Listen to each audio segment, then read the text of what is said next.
Hello students, कैसे हैं आप सब। सम एप्लीकेशंस ऑफ ट्रिग्नोमेट्री से एक्सरसाइज 9.1 और क्वेश्चन नंबर 4 को समझते हैं। क्वेश्चन नंबर 4 में क्या है, ध्यान से सुने। द एंगल्स ऑफ एलिवेशन, ध्यान से सुने। The angles of elevation of the top, ध्यान से देखो, of the top of a tower from a point on the ground, from a point on the ground, ठीक है, विच इज 30 मीटर, ध्यान से देखो, which is 30 metre away from the foot of the tower is 30 degree. ध्यान से देखो, last में जाके उसने बताया कि एंगल ऑफ एलिवेशन कितना है, ठीक है। तो देखो, क्वेश्चन को पढ़ के कंफ्यूज नहीं होना, ध्यान से सुनते जाओ, मैं फिर से क्वेश्चन को पढ़ दूंगा। पहले समझा देते हैं। जैसे आपके पास ये कोई टावर है, ठीक है, ये क्या है, टावर है, ठीक है, कोई बात नहीं, ये टावर है, ठीक है। टावर की हाइट को मैं मान रहा हूँ AB, क्योंकि उसने बोला है लास्ट में find the height of the tower. ये जो टावर है इसकी हाइट कितनी है ये आपको फाइंड करनी है। AB क्या है, टावर। अब ग्राउंड के ऊपर कोई पॉइंट है, जैसे ये ग्राउंड के ऊपर मान लो कोई पॉइंट है, ठीक है, ये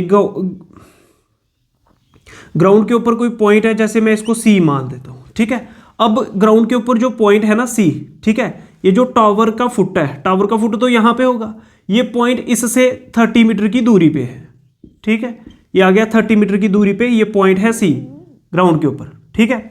अब देखो, ये ग्राउंड है, डार्क कर लेता हूँ इसको।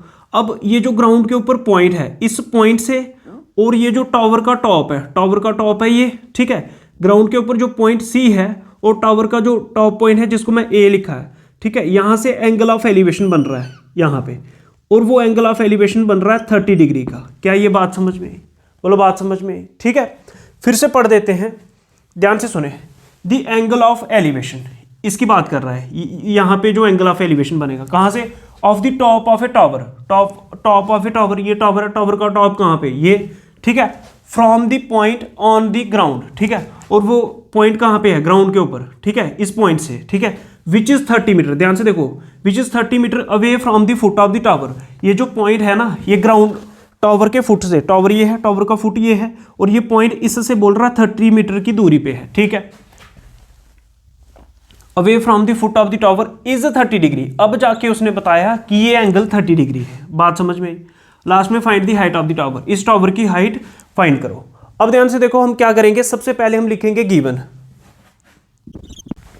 सबसे पहले हम लिखेंगे गिवन। तो गिवन में क्या लिखा, here AB is the height of tower, here AB is the height of tower. उसके बाद BC कितना था, BC equals to 30 metre, BC equals to 30 metre. फिर ये एंगल कितना आ रहा है, 30 डिग्री। इसको ऐसे लिख लो, BCA लिख लो तब भी सही है, या ACB लिख लो, तो angle ACB equals to 30 degree. ये गिवन हमने सारा लिख लिया। अब बच्चों, ये टावर है और ये ग्राउंड है, तो इसके बीच में हमेशा 90 डिग्री का एंगल बनेगा, क्योंकि टावर वर्टिकल होगा और ये हॉरिजॉन्टल, तो एंगल 90 डिग्री का। अब ध्यान से देखो, आपको गिवन क्या है, बेस, क्योंकि ये थीटा है, थीटा के नीचे वाली साइड क्या, बेस, बेस गिवन है। फाइंड क्या करना है, परपेंडिकुलर। जब बेस गिवन है और परपेंडिकुलर फाइंड करना है तो क्या यूज कर सकते हैं, आइए समझते हैं। पंडित बद्री प्रसाद हर हर बोले, सोना चांदी तोले। ध्यान से देखो, आपको गिवन क्या है, बेस, फाइंड क्या करना है, परपेंडिकुलर। बेस आपको गिवन है, फाइंड करना है परपेंडिकुलर, तो कौन सी ट्रिग्नोमेट्रिक रेशो यूज करनी पड़ेगी, tan।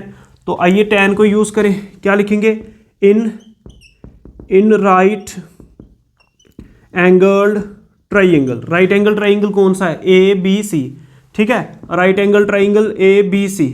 क्या यूज करेंगे, tan थीटा, थीटा कितना है, मतलब एंगल कितना है, 30 डिग्री। क्या होता है tan का फार्मूला, परपेंडिकुलर अपान बेस।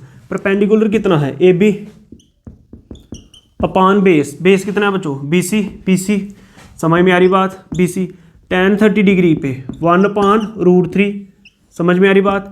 AB कितना है, AB फाइंड करना है, तो AB की जगह AB लिखो, अपान BC कितना है, BC है 30, ठीक है, तो BC की जगह 30 लिख दो, समझ में आ रही बात। 30 × 1 कितना बच्चों, 30/√3 इक्वल्स टू AB, ठीक है, और AB कितना आ गया आपके पास, AB आ गया 30/√3, ठीक है। अब ध्यान से देखो, AB की वैल्यू तो आ चुकी है, लेकिन हमें क्या करना पड़ेगा, इस √3 को किसी तरह से कैंसिल करना है। उसके लिए मेरे को रैशनलाइजिंग करनी पड़ेगी बाय √3। तो यहाँ पे आप लिख भी सकते हैं रैशनलाइजिंग बाय √3। तो ध्यान से देखो, नेक्स्ट स्टेप में क्या होगा, 30 × √3, तो ऊपर बन जाएगा 30√3 अपान √3 × √3, तो ये बनेगा √3 का स्क्वायर। फिर स्क्वायर और रूट कैंसिल हो जाता है, तो बनेगा 30√3 अपान 3। 3 10 30, तो 10√3 मीटर आ जाएगा। ठीक है, क्या फाइंड कर रहे थे? A B. तो ए बी कितना आ गया, समझ में आ रही बात? ये ए बी फाइंड कर रहे हैं। ए बी कितना आ गया? 10√3 मीटर। तो ए बी कितना आ गया? 10√3 मीटर। तो ए बी ही किसकी हाइट थी? टावर की। लास्ट में एक लाइन लिख लेंगे, क्या? Hence the height of tower is A B equals to 10√3 metre. Tower की हाइट ए बी थी और उसकी वैल्यू आई 10√3 मीटर। इस तरह से क्वेश्चन नंबर 4 का हम सोल्यूशन फाइंड कर लेंगे। चैनल को सब्सक्राइब जरूर करें, वीडियो को लाइक करें, शेयर करें। जय हिंद, जय भारत, नमस्कार।